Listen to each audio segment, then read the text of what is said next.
In my opinion, the greatest action cartoon in the world besides Spider-Man was the X-Men. And who was the most popular X-Men everybody couldn't wait to see? Yep, Wolverine. That dude was mean, with a growl to let you know he means business, with biceps bulging through his yellow X-Men uniform/tights. But you might not want to tease him about it, cause he'll be like, "You're talking to me?"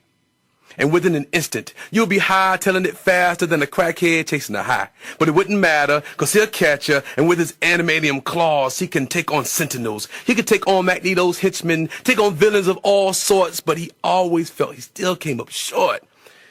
Cause he could never really take on those anti-mutant groups with their picket signs, designed to administer hate with words that hurts worse than a jab from Juggernaut. And had it not been for his fellow mutants to offer him some encouragement, some motivation, some sense of hope for a better future, he would have given up a long time ago. But I always wonder if he would go to the X-Men mansion, in his room, sit on his bed, alone, in the dark. I wonder if he reflects and asks himself why people hate what they don't understand, constantly being called a freak, but he counterattacked that notion by considering himself a hero. But heroes are the ones that torment themselves the most. And what's worse, he can't remember his past. Sounds familiar. But he built a false sense of pride for his adamantium skeleton, his ability to rapidly heal, but his inability to die takes him further away from his connection of being human, because he's committed suicide every time the sun settled down for slumber.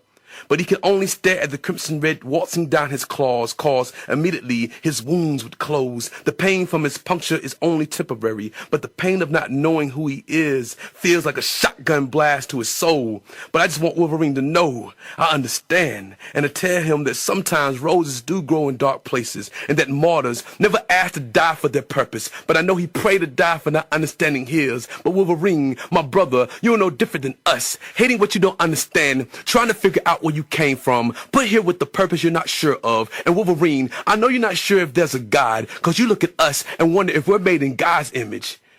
Whose image are mutants made?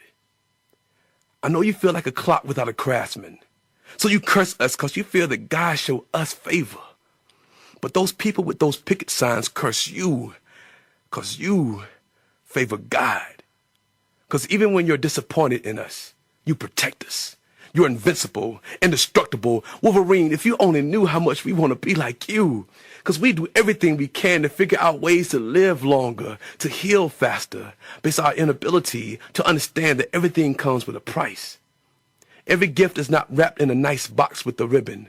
Sometimes they appear as adamantium claws piercing through skin, a skull that can take a bullet, and a soul without a clue of its origin. Ironically, my friend, we're just like you.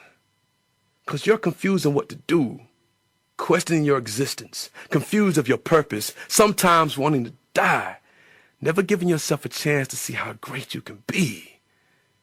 And that sounds familiar. Moody, this one for my working folk. I got you, I see y'all though.